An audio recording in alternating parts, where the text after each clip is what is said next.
வேலுண்டு வினை இல்லை, மயிலுண்டு பயமில்லை. சர்வம் கிருஷ்ணார்ப்பணம். கர்மா சீரியஸ் வரிசையிலே இன்று ராகு கர்மா பற்றி பார்க்கலாம். மொத்தம் நவகிரகங்கள் 9 கிரகங்கள் இருக்குது. அதுக்கு 27 நட்சத்திரங்கள் தரப்பட்டிருக்கிறது. இதில் கர்ம பதிவுங்கிறது நம்ம இப்போது தொடர்ச்சியாக பார்த்துட்ருக்குறோம். கேதுவுக்கு கர்மா கிடையாது. 8 கிரகங்கள் மட்டுமே கர்மாவுக்கு ஆட்பட்டிருக்கும். கேதுவுக்கு தலை இல்லை,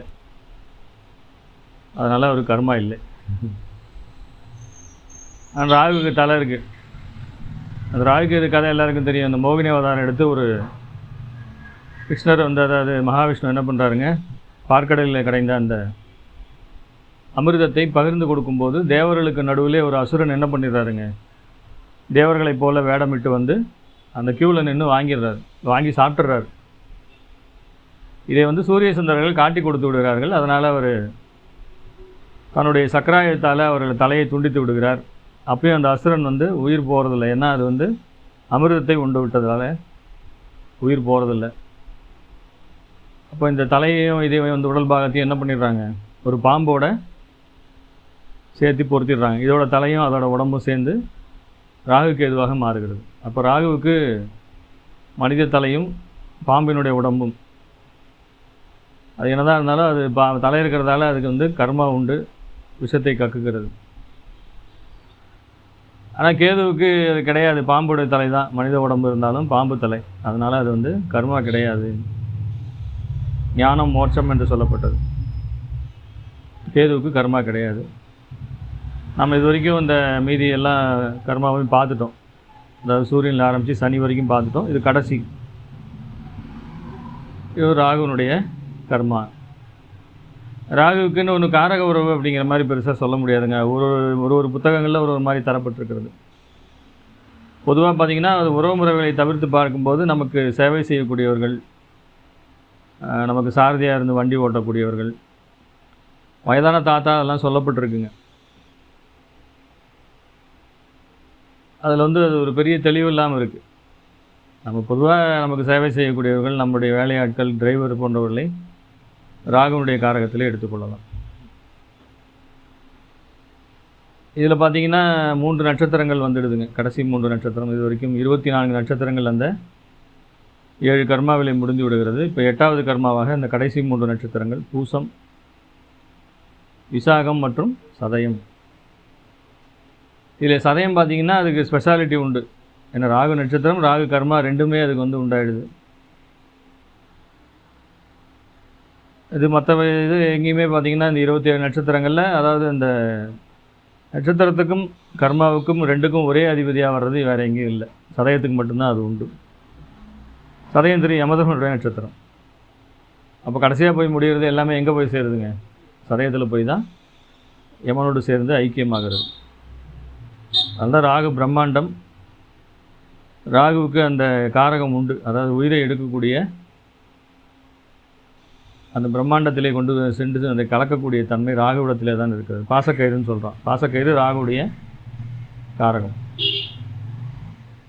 யமனுடைய கையிலே இருக்கக்கூடியது. இந்த மாதிரி கயிறு போன்ற நீளமான விஷயங்கள் எல்லாமே நீட்டமாக, அகலம் குறைவாக நீளமாக இருக்கிறது. வீடே கூட பார்த்திங்கன்னா ராகுனுடைய ஆதிபத்தியம் 4ஆம் பாவத்துக்கு 4ஆம் அதிபதிக்கு ராகு தொடர்பு வரும்போதெல்லாம் எப்படி இருக்குங்க, அகலம் குறைவாக நீளமாக இருக்கும். ரோட்டு மேலே இருக்கும். ஏன்னா ரோடு வளைஞ்சு போகுது. ரோடு வந்து ராகுனுடைய காரகம். கருப்பு நிறத்தில் தூரத்துலேருந்து பார்த்திங்கன்னா அந்த பேர்ட்ஸ் ஐ வியூன்னு சொல்லுவாங்க. மேலேருந்து பார்க்கும்போது ரோடு ஒரு பாம்பு மாதிரி வளைந்து கிடக்கக்கூடிய ராகு போல தான் இருக்கும். அதனால் ரோடு வந்து ராகுனுடைய காரகம். அப்போ ரோடு மேலே சொத்து, வீடு அப்படிங்கிறது வந்துடும். ஸோ இந்த மாதிரி நாம் இந்த ராகுனுடைய காரகத்துக்கு பலன் எடுத்துக்கொள்ளலாம். தனிப்பட்ட நட்சத்திரங்கள் பார்க்கும்போது பூச நட்சத்திரம். ராகு வந்து விபத்துகளுக்கு காரகங்க. ராகு பார்த்திங்கன்னா பொதுவாக இந்த மாதிரி உயிரை எடுக்கிறது, விபத்துக்களை ஏற்படுத்துறது. ஏன்னா சனியை போல ராகு, செவ்வாய் போல கேது என்று சொல்லப்பட்டிருக்கிறது புராணங்களில். அதாவது பராசரவராலே அதான் சொல்கிறாங்க. இவருடைய பலன்கள் எப்படி இருக்குங்க, சனியை போன்று இருக்கும். சனி வந்து என்ன காரகங்க, ஆயுள் காரகன். 6, 8, 12 பாவங்களுக்கு, துஸ்தானங்களுக்கு ஆதிபத்தியம் சனிக்கிட்ட இருக்குது.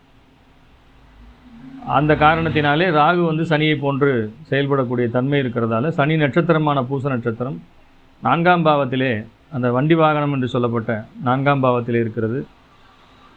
இந்த பூசத்திலே பிறந்தவர் குரு பகவான். அதனால் குரு பகவான் வந்து ராகுனுடைய கர்மாவை வெளிப்படுத்தி காட்டுவார்.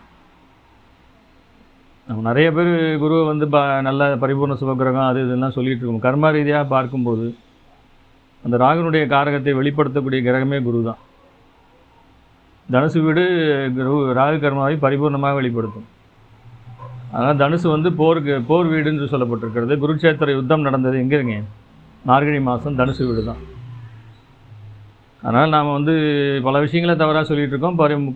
அதாவது இந்த குறிப்பிட்டு சொல்லும்போது குருவை பற்றி ரொம்ப ஸ்லாகிச்சு பேசுகிறது, குரு பார்வை கோடி நண்பன், குரு பார்த்துட்டாருன்னு இது நிறைய புத்தகங்களில் நிறைய விவாதங்களில் பார்க்கும்போது குருவை வந்து அது மிகச்சிறந்த ஒரு பரிபூர்ண கிரகம் என்று சொல்லி அதெல்லாம் ரொம்ப பேசுகிறாங்க. அது இருக்குது, இல்லைன்னு நான் சொல்லலை. ஆனால் மிகைப்படுத்தப்பட்ட ஒரு இதாகத்தான் தெரிகிறது.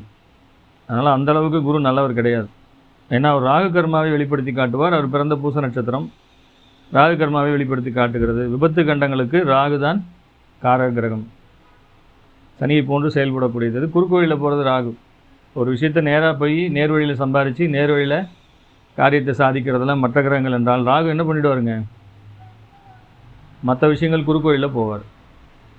இதை எப்படி குறுக்கோயிலில் போய் முடிக்கலாம் என்கிற இந்த ராகு ஆதிக்கம் பெற்ற நபர்கள் நேர்வழியிலே சென்று பொருளாதாரத்தை ஈட்டுவதை விட குறுக்கு வழியிலே சென்று ஈட்டுகிறார்கள். பல காரியங்களை குறுக்கு வழியிலே சென்று சாதிக்கிறார்கள். இந்த காலத்தில் நிறைய உதாரணங்களை சொல்லலாம். பெரிய மனிதர்கள், திடீர் பணக்காரர்கள், திடீர் அதிர்ஷ்டம் என்ற விஷயங்கள் எல்லாம் ராகுவோடு தொடர்புடையதாகத்தான் இருக்கிறது. அந்த உழைக்காமல் வரக்கூடிய வருமானம், உழைக்காமல் எப்படி நேர்வழியில் வரும்? குறுக்கு வழியில் தான் வரும். ஸோ இந்த பூச நட்சத்திரம் காலபுருஷன் 4ஆம் பாவத்தில் இருக்கிறது. அந்த வீட்டிற்கு சனி 8 போகிறார். அதாவது கடகம் என்பது அதில் இருக்கிற 3 நட்சத்திரம் பார்த்திங்கன்னா 6, 8, 12 நட்சத்திரமாக தான் உள்ள இருக்கும். 6 குரு நட்சத்திரம் புனர்பூசம், 8 சனி நட்சத்திரம் உள்ள பூசம், ஆயில்யம் வந்து 12 புதனுடைய நட்சத்திரம். அப்போ அந்த கடக வீடு என்பதே கொஞ்சம் அதற்குள்ளே இருக்கக்கூடிய நட்சத்திரங்கள் எல்லாமே 6, 8, 12 ஆதிபத்தியத்தை வெளிப்படுத்தி காட்டுவதாக. அந்த கடக பாவத்திற்கு 6, 8, 12 அதிபதிகளுடைய நட்சத்திரங்கள் தான் அந்த கடக வீட்டிலே இருக்கிறது. இவ்வாறு நீங்கள் என்ன பண்ணீங்கன்னா ஒரு வீட்லேயும் எடுத்து பார்த்தீங்கன்னா பல உண்மைகளை நீங்கள் தெரிந்து கொள்ளலாம். இப்போ ராகுங்கிறதால ஒரு சில உண்மைகளை நான் உங்கள்கிட்ட சொல்லிட்டேன். அதனால் நீங்கள் அதை எடுத்து பாருங்கள்.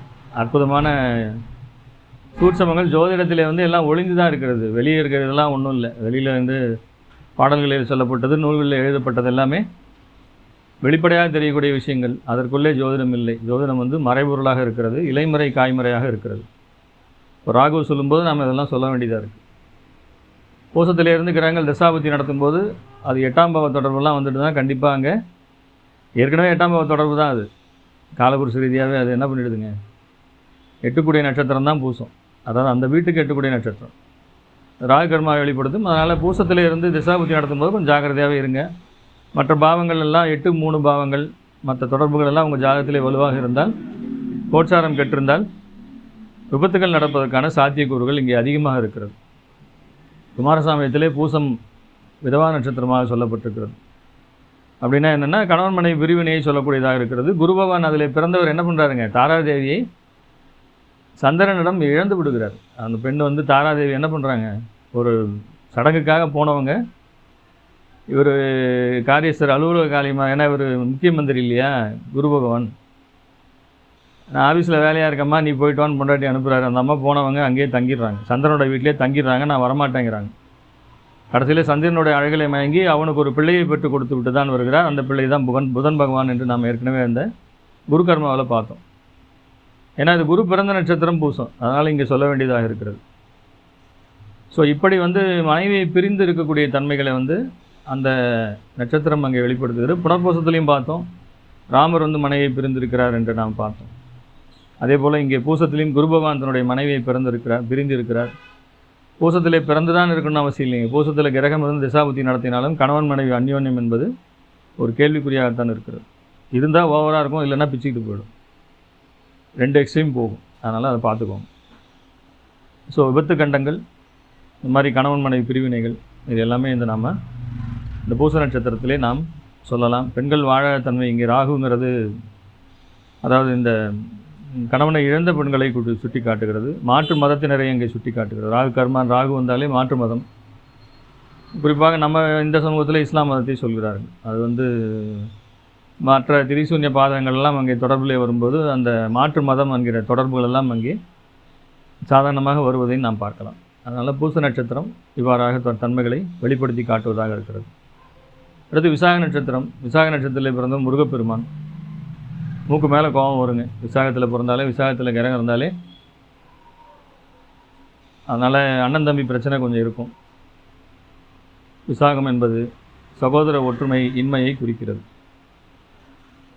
இவங்க வந்து அதான் முருகன் தெரியும், அந்த கதை விநாயகருக்கும் முருகனுக்கும் நடந்த இதெல்லாம் நமக்கு தெரியும். இவர் வந்து நேர்மையான முறையில் போய் உலகத்தை சுற்றி வந்து பழத்தை வாங்குவதற்காக முயற்சி செய்கிறார். விநாயகப் பெருமான் வந்து தாய் தந்தையை சுற்றி வந்து வாங்கி கொள்கிறார். அதனால் கடுமையான கோபம் அடைந்தவர் என்ன பண்ணிடுறாருங்க, தனியாக கிளம்பி போயிடுறார். நான் இந்த மாதிரி இந்த குடும்பத்தில் இருக்க மாட்டேன், நான் போகிறேன்ட்டு போயிடுறாரு. அப்போ விசாகத்திலே பிறந்தவர்கள் சின்ன வயசுலேயே என்ன பண்ணிடுவாங்க, என் பாகத்தை பிரி நான் தனியாக போகிறேன்னு கேட்பாங்க. அன்றைக்கி ஒரு 16 வயசு பையன் சொல்லியிருக்கான், அவங்க அப்பா வந்து சொல்லிட்டு போகிறாரு என்கிட்ட, என் பாகத்தை பிரித்து கொடுத்துட்டு நான் தனியாக போய் இருந்துக்கிறேன். அந்த வார்த்தைகள் எவ்வளோ ஒரு உண்மையாகிறது என்பதை நீங்கள் பார்த்துக்கொள்ளலாம். விசாகம் என்பது கொஞ்சம் கோபக்கார நட்சத்திரம். ஆனால் நட்சத்திரங்களே ரொம்ப புத்திசாலித்தனமான நட்சத்திரமும் அதுதான். ஏன்னா அது வந்து பிரபஞ்ச நட்சத்திரம், பிரபஞ்சத்தோடு தொடர்புடையதாக இருக்கிறது. அதனால் முருகப்பெருமானை பற்றி தெரியும், எல்லாமே வந்து இந்த 6 பொறிகளிலிருந்து உருவானவர். அதனால் அந்த ஆறுமுகம் என்று பெயர் பெற்றவர். அதனுடைய கதைகள் எல்லாமே எல்லாருக்குமே தெரிஞ்சிருக்கும். ஸோ அதனால் இதை வந்து சொல்லும்போது நாம் அங்கே வந்து திருமணம் சார்ந்த பிரச்சனைகள் 2 மனைவி அவருக்கு இல்லையா, ஏன்னா கல்யாணத்துக்கு அப்புறம் வந்து ஒரு மனைவி தேடி போகிறார். ஏற்கனவே ஒரு இந்திரா, அதாவது ஆமாம், அந்த தேவேந்திரனுடைய மகளை திருமணம் செய்திருக்கிறார், தெய்வானையை மணந்தவர். அதுக்கப்புறம் வள்ளியை தேடி இவரே பின்னாடி போகிறார். அதுக்கு வந்து அண்ணன் உதவி, அதாவது உத்திராடத்தினுடைய உதவி அங்கே கிடைக்கிறது. எதுக்கு சொல்ல வரேன்னா, திருமணத்திற்கு பிறகு இவர்களுக்கு வந்து கொஞ்சம் தடம் மாறுவதற்கான வாய்ப்புகள் உண்டு. விசாகத்திலேருந்து கிரகம் நடத்தும்போது, கிரகம் திசாபுத்தி நடத்தும்போது, அது 7ஆம் பாவத்திலையும் 8ஆம் பாவத்திலையும் இருக்குது. ஆற்றுல ஒரு கால், சேத்துல ஒரு கால் இருக்குது. விசாகம் 3 பாதம் துலாத்தில் வந்துடும், ஒரு பாதம் மட்டும் விருச்சிகம் 8ஆவது வீட்டில் இருக்கும். அது வந்து விருச்சிகங்கிறது சேரு, புதைகுழி. அங்கே கால் விட்டுருவாங்க, ஒரு கால் இங்கே இருக்கும், ஒரு கால் அங்கே இருக்கும். அதனால் திருமணத்துக்கு பிறகு இந்த ஆண்கள் என்ன பண்ணிடணும், ஆணாக இருந்தாலும் பெண்ணாக இருந்தாலும் விசாகத்திலே கிரகம் திசாபுத்தி நடத்தும்போது திருமணத்திற்கு பிறகு வேறு தொடர்புகள் வருவதற்கு வாய்ப்பு உண்டு, ஜாக்கிரதையாக இருந்துக்கணும். அப்புறம் வெளிநாட்டு பயணங்கள், சுற்றுப்பயணங்கள் அதிகமாக இருக்கும். விசாகத்திலே வந்து கிரகம் திசாபுத்தி நடத்தும்போது பார்த்திங்கன்னா, என்ன ராகு கர்மா வந்தாலே உங்களுக்கு இதை முக்கியமாக சொல்லணும். இந்த பூசம் விசாகம் சதயத்திலேருந்து கிரகங்கள் திசாபுத்தி நடத்தும்போது வெளிநாட்டு தொடர்புகள் உண்டு. கேள்வி கேட்டாங்கன்னா, வெளிநாடு சம்மந்தமான கேள்வி கேட்டால் டிக் அடிச்சிருங்க, ஆமாம் இருக்குன்னு சொல்லிடுங்க. அதோடைய திசாவோ புத்தியோ வரும்போது, அதாவது இந்த ராகு கர்மாவில் என்று ஒரு கிரகம் அல்லது ராகு நட்சத்திரம் திருவாதிரை சுவாதி சதயத்திலேருந்து நடத்தினாலும் வெளிநாட்டு தொடர்புகள் வாய்ப்புகள் அதிகம் என்று சொல்லிவிடுங்க. அடுத்து சதய நட்சத்திரம். சதயத்துக்கு பார்த்திங்கன்னா உங்களுக்கு டைரெக்டாகவே சதய நட்சத்திரமாகவும் வந்துடுது, இதாகவும் வந்துடுது, கர்மாவும் வந்துடுது. யமதர்மன் பிறந்த நட்சத்திரம்.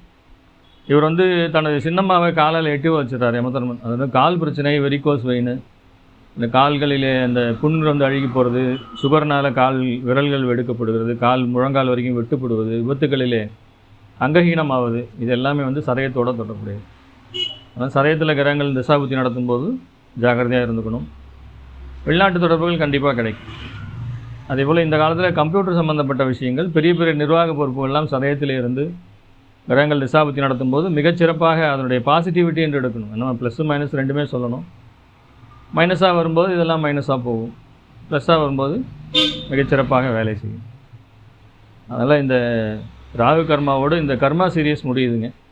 இதை பற்றி மேற்கொண்டு விளக்கங்கள் தேவைப்பட்டால் நீங்கள் தொடர்பு கொண்டு கேட்கலாம். மறுபடியும் அடுத்த ஒரு வீடியோவில் சந்திப்போம். சர்வே ஜனா சுகினோ பவந்து. சர்வம் கிருஷ்ணார்ப்பணம்.